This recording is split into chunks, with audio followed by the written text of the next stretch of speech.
As far as on the muffs versus the flush port, obviously if you run the engine on the flush attachment, that's the best way. I mean, if you wanted the best way to do it, you need to go get a bucket and put the engine in a bucket and then put the flush, your salt away, dilute it into your bucket with all your water, or not even really do that, as that would disregard that. But run it in a bucket for 10, 15 minutes. That's going to heat it up. It's going to open up the thermostats, and then take your flush attachment. Once you've done that, and then run the salt away through it for another minute, your thermostat's going to close because it's going to cool down, but you leave that salt away in there, and that's going to be the best way.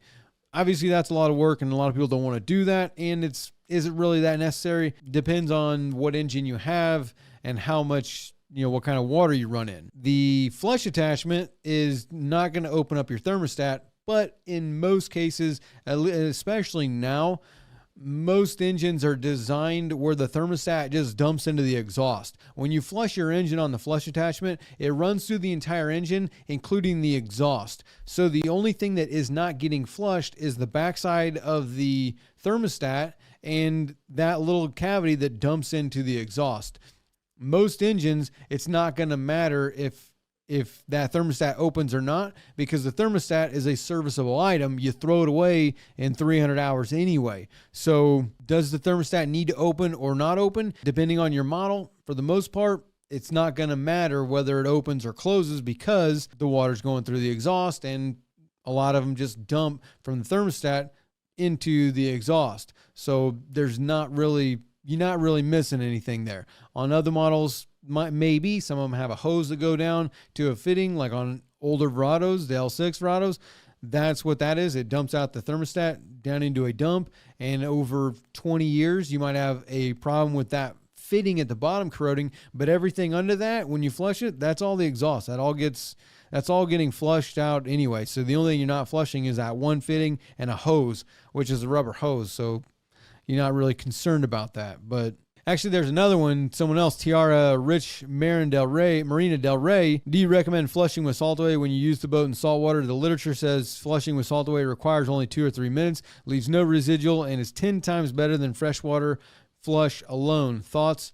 Exactly like I said, that's what salt away is. So if you freshwater flush your engine for 10 minutes and run it to open up your thermostats and flush it out, if you want to do that, you can do that. And then the last minute or two, hook up to the salt away, run the salt away through there, shut it off, and that's how that's going to work. So that should help you too, Tiara. Living Liang, my C-Star hydraulic helm has click sound when I'm turning it, and I can see corrosion through the filling hole. It slowly fall other side when engine tilt up, but no movement when push the outboard by hand. It is also fine when driving. No any problems. Do you think I should remove the helm and clean the corrosion inside the helm, or just leave it like that? So no, I wouldn't. As far as cleaning the corrosion in the helm, the problem is that you're dry. Your clicking sound is the helm. It's dry. It's out of fluid, and all those gears and stuff that is inside the helm, all that stuff's exposed. There's no fluid there, and that's what's clicking. So yeah, you need to fill that thing up, because you got a leak somewhere and you're losing steering fluid. As far as cleaning the corrosion up, I don't know if you're not going to be able to get into that helm and clean it out. What you can do is just kind of back to our first question of flushing the fluid. You can fill it till it's full, run it, and all that corrosion and stuff, as you run it, it's going to eat all that up. Then you can flush your system out, drain the fluid to get the dirty fluid out, but you've also got a leak somewhere that's leaking fluid. As far as the engine falling over to the side, that is either the helm or the steering cylinder. It's really a 50-50 on that one, because there are check valves in both the steering cylinder and in the helm that run the fluid one way or the other way. So when you turn the engine, the fluid runs in this direction. When you turn the opposite way, the fluid runs in the opposite direction.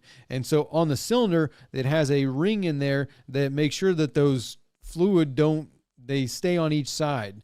And then at the helm, there's little check balls that, stop that flow. Either the steering cylinder has a leak in it, so when you trim it up, the weight of the engine over time is able to push the fluid one way or the other and lay over to the side. But at the same time, it could also be the steering helm where the weight of the engine is making that cylinder push over, and it's going to open up that check ball that's inside your helm, and that's going to let it to fall over. So it's really a 50-50. I would probably start with the steering cylinder and change that first. But yeah, as far as it falling over, that's the problem with that. The clicking, you're low on fluid because you got a leak. So fill up the steering system, find your leak, and then fix your leak. If that doesn't fix the engine falling over, then so if you like this clip and you want to watch another one, you can see another one over here or watch the full episode over here.